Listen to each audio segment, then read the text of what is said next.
అంటే మీ మాటలు బట్టి మీరు నేరుగా చెప్పకపోయినా కానీ బీజేపీకి వచ్చే అవకాశం ఉంది, ఇప్పుడు తృణమూల కాంగ్రెస్ వెళ్ళిపోయే పరిస్థితులు కనిపిస్తుందని. లేదండి, నేను మరొకసారి కూడా ఘంటాపథంగా చెప్తున్నాను, తృణమూల్ కాంగ్రెసా లేకపోతే బీజేపీ అన్నది అప్రస్తుతం. ప్రజలు సుపరిపాలన కోరుకుంటున్నారు. ఈ రోజున ఎలక్షన్ కమిషన్ చేస్తున్నటువంటి చర్యల వల్ల, ఫర్ ఎగ్జాంపుల్ ఇంతకుముందు 8 సార్లు చేసే ఎలక్షన్ కమిషన్ కొండకొచ్చో కొంతమంది విఘ్నులైనటువంటి పోలీస్ ఆఫీసర్లు చేసిన సజెషన్స్ వల్ల ఈ రోజున అది రెండు దఫాలకు వచ్చినది. ఫస్ట్ దఫాలో 152, రెండవ దఫాలో 142 కాన్స్టిట్యూన్సీకి 294 కాన్స్టిట్యూన్సీకి ఎలక్షన్ జరగబోతున్నాయి. 142 కాన్స్టిట్యూన్సీ కూడా కలకత్తా తూర ప్రాంతంలో చుట్టుపక్కల ఉండేవి. గాంగేయ బెంగాల్, ఆ గాంగేయ బెంగాల్లో ఉండే ఆ చుట్టుపక్కల ఉండేవి, అంటే చాలా స్పర్శకత ఉండేది. ఆ రోజున చేయడానికి కారణం 29వ తారీఖు ఏప్రిల్ 29న దేశంలో ఉండే అన్ని సిఆర్పిఎఫ్ బలగాలు కూడా 142 కాన్స్టిట్యూన్సీస్కి సపోర్ట్గా ఉంటాయి. అస్సాం ఎలక్షన్స్ కంప్లీట్ అయిపోతాయి, తమిళనాడు ఎలక్షన్స్ కంప్లీట్ అవుతాయి, కేరళ, పుదుచ్చేరి అన్ని ఎలక్షన్స్, బై ఎలక్షన్స్ 8 అసెంబ్లీ కాన్స్టిట్యూన్స్ ఉన్నాయి, అవి కూడా కంప్లీట్ అయిన తర్వాత దేశంలో ఉండే సిఆర్పిఎఫ్ అన్ని బలగాలు 29వ తారీఖున 142 కాన్స్టిట్యున్సీస్లో ఎక్కడైతే ఇంతకుముందు విపరీతమైనటువంటి వైలెన్స్ జరిగిందో, దాదాపు 3000 మందిని ఉచకోత కోశారో, సజీవ దహనం చేశారో గత 15 ఏళ్ళుగా, ఆ ఏరియాలో సిఆర్పిఎఫ్ బలగాలు ఎలక్షన్ కమిషన్ సాదృకమైనటువంటి అవేర్నెస్, సంపూర్ణమైనటువంటి చైతన్య సహితమైనటువంటి పారామిలిటరీ బలగాలు, అలానే ఎలక్షన్ కమిషన్ ఆఫ్ ఇండియా యొక్క ఆధ్వర్యంలో, అలానే బయట నుంచి దాదాపు ఒక 500 మంది ఐఏఎస్ ఐపీఎస్ ఆఫీసర్ల యొక్క దళం కూడా వెళ్ళడం వల్ల బెంగాలీ భారతం, భారతీయ బంగాళం. ఇప్పుడు సర్రు తీసుకొచ్చారు కదా, దాన్ని ఎలా చూస్తారు మీరు? సర్ అనేది నార్మల్ యాక్టివిటీ సార్. మిగతా దేశంలో, మన రాజ్యాల్లో మిగతా 9-10 రాజ్యాల్లో ఎలా జరిగిందో సార్ అనేది బీహార్లో జరిగింది, ఉత్తరప్రదేశ్లో జరిగింది, తమిళనాడులో జరిగింది, కేరళలో జరిగింది, ఆంధ్రలో జరిగింది, తెలంగాణలో జరిగింది. ఎక్కడ ఎలా జరిగిందో అక్కడ కూడా అలాంటి జరుగుతున్నది. దాదాపు 74 లక్షల ఓటు మొత్తం. కారణం ఏంటంటే, చాలా మంచి ప్రశ్న వేశారు. ఈ 74 లక్షల మంది, ఇన్ఫ్యాక్ట్ ఒక ఫస్ట్ టైం 57-58 లక్షల మంది వెళ్ళిపోయారు. ఇంకొక 60 లక్షల మంది వారు దాంట్లో డౌట్ఫుల్గా ఉన్నారు. ఆ 60 లక్షల మందిలో even my wife is there. I got my vote. My madam, she's a government servant, local West Bengal servant. ఆవిడ పేరు కూడా దాంట్లో అండర్ అడ్జుడికేషన్ ఉన్నది. అంటే even my wife, she's a government servant, she's my wife, she has been there for 30 years. అన్నీ వేశారు. చెప్పేదంటే 60 లక్షల మందిలో మరి ఒక 20-30 లక్షల మంది ఓటింగ్ హక్కు వస్తుంది ఖచ్చితంగా.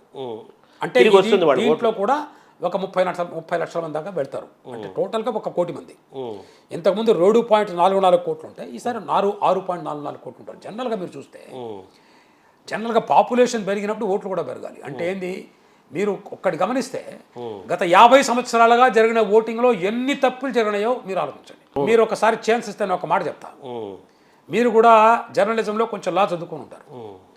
అయ్యా, సపోజింగ్ ఒక బూత్ ఆఫీసర్, ఒక బిఎల్ఓ కానీ, ఒక ఏడియా, ఒక మెజిస్ట్రేట్ కానీ తెలిసి కూడా ఒక రోహింగ్యా ముస్లింనో ఎవరినో ఓటర్ లిస్టులో పెడితే మీరు దాన్ని పట్టుకొని దాన్ని ఖండన చేస్తారు. ఆ తర్వాత మీరు ఆయనకి పద్మశ్రీ రికమెండ్ చేస్తారా అని అడుగుతున్నా.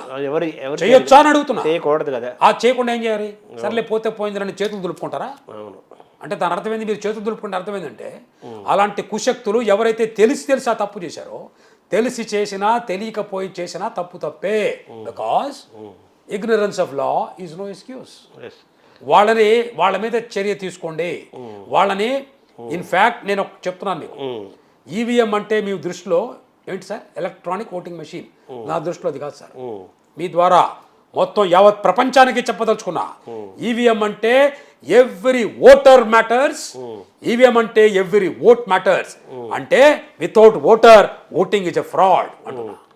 అంటే మీరు ఓటర్ని ప్రత్యక్ష, నేనున్నాను, బిఎన్ రమేష్ అని నేను, నా దేశపు యొక్క ఎలక్షన్ ఓటింగ్లో నేను నాకు ఎన్నిక, నా రిప్రజెంటేటివ్ ఎన్నిక చేసుకునే హక్కు నా దగ్గర నుంచి తీసుకునే హక్కు ఏ మాఫియాకైనా ఉందా?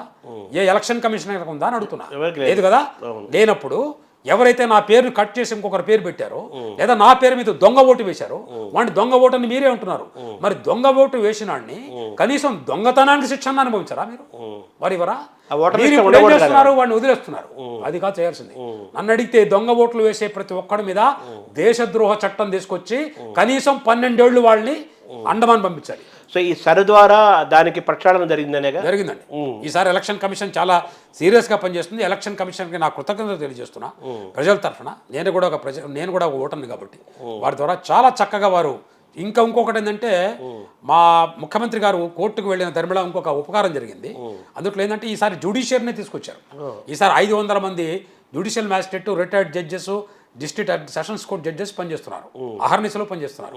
ఇక దానివల్ల ఏముందంటే ఇప్పుడు ఎవరైతే డిస్ప్యూట్లో వచ్చారో వారికి మళ్ళీ ట్రిబ్యునల్స్కి వెళ్ళే అవకాశం ఇచ్చినా కూడా ఒకసారి ఆల్రెడీ జడ్జిలు దీన్ని చేశారు కాబట్టి అక్కడ కూడా పేలిపోతాయి కేసులు. అంటే లాలో ఉన్న లోపాలని మళ్ళీ యూజ్ చేసుకొని ఈ సిస్టమ్ అంతా కూడా నిర్వీర్యపరచడానికి వీలైన కుట్రలు, కుతంత్రాలు, దేశద్రోహ చర్యలు ఈ మాఫియాల నుంచి ఈసారి ఎలక్షన్ కమిషన్ తన చేతుల్లోకి తీసుకొని దేశ ప్రజల్ని రక్షించినందుకు ఎలక్షన్ కమిషన్కి చేతులెత్తి వందనాలు చేస్తున్నా.